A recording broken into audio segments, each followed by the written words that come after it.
ANMR ನ್ಯೂಸ್ಗೆ ಸ್ವಾಗತ.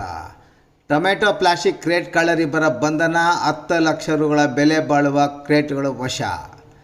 ಚಿಂತಾಮಣಿ ನಗರ ಠಾಣೆಯ ಪೊಲೀಸರು ಟೊಮೆಟೊ ಕ್ರೇಟ್ ಕಳ್ಳರಿಬ್ಬರನ್ನು ಬಂಧಿಸಿ ಅವರಿಂದ ಸುಮಾರು 10 ಲಕ್ಷ ರು ಬೆಲೆ ಬಾಳುವ 3500 ಟೊಮೆಟೊ ಕ್ರೇಟ್ಗಳು ಹಾಗೂ 2 ಟೆಂಪೋಗಳನ್ನು ವಶಪಡಿಸಿಕೊಳ್ಳುವಲ್ಲಿ ಯಶಸ್ವಿಯಾಗಿದ್ದಾರೆ.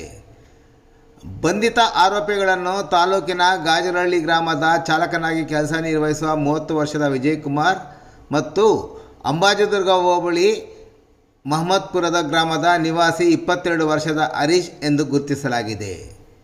ಇದೇ ಸೆಪ್ಟೆಂಬರ್ 9ರಂದು ಎಪಿಎಂಸಿ ಮಾರುಕಟ್ಟೆಯ ವ್ಯಾಪಾರಸ್ಥರು ಮತ್ತು ಕಮಿಷನ್ ಏಜೆಂಟರು ನಗರ ಠಾಣೆಗೆ ದೂರು ನೀಡಿ 15 ಕೆಜಿ ಮತ್ತು 25 ಕೆಜಿ ತೂಕದ ಪ್ಲಾಸ್ಟಿಕ್ ಕ್ರೇಟ್ಗಳನ್ನು ಖರೀದಿಸಿ ರೈತರಿಗೆ ಬಾಡಿಗೆಗೆ ನೀಡುತ್ತಿದ್ದುದಲ್ಲದೆ ಸದರಿ ಕ್ರೇಟ್ಗಳನ್ನು ಅಂಗಡಿಯ ಮುಂಭಾಗ ಮತ್ತು ಮಾರುಕಟ್ಟೆಯ ಬಳಿ ಇಡುತ್ತಿದ್ದು ಸುಮಾರು 5,000 ಕ್ರೇಟ್ಗಳು ಕಳ್ಳತನವಾಗಿರುವ ಬಗ್ಗೆ ಹಾಗೂ ನಗರದ ಬಂಬೂ ಬಜಾರ್ ರಸ್ತೆಯ ಅಮ್ಜದ್ ಎಂಬುವರು ಗುಜರಿ ಅಂಗಡಿಯ ಮಾಲೀಕರು ಕಳ್ಳರಿಂದ ಪ್ಲಾಸ್ಟಿಕ್ ಕ್ರೇಟ್ಗಳನ್ನು ಕಡಿಮೆ ಬೆಲೆಗೆ ಖರೀದಿಸಿ ಅವುಗಳನ್ನು ಪುಡಿ ಮಾಡಿ ಗುಜರಿ ರೂಪದಲ್ಲಿ ಮಾರಾಟಕ್ಕೆ ಮಾಡುತ್ತಿರುವ ಬಗ್ಗೆ ದೂರು ಸಲ್ಲಿಸಿದ್ದರು.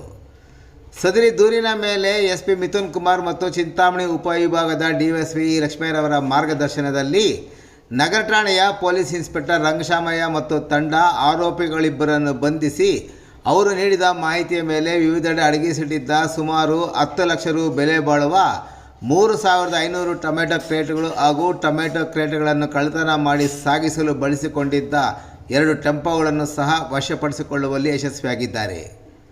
ಪೊಲೀಸರ ಈ ಕಾರ್ಯವನ್ನು ಶ್ಲಾಘಿಸಿರುವ ಜಿಲ್ಲಾ ರಕ್ಷಣಾಧಿಕಾರಿಗಳು ಸದರಿ ಪೊಲೀಸ್ ತಂಡಕ್ಕೆ ಬಹುಮಾನವನ್ನು ಸಹ ಘೋಷಣೆ ಮಾಡಿದ್ದಾರೆ.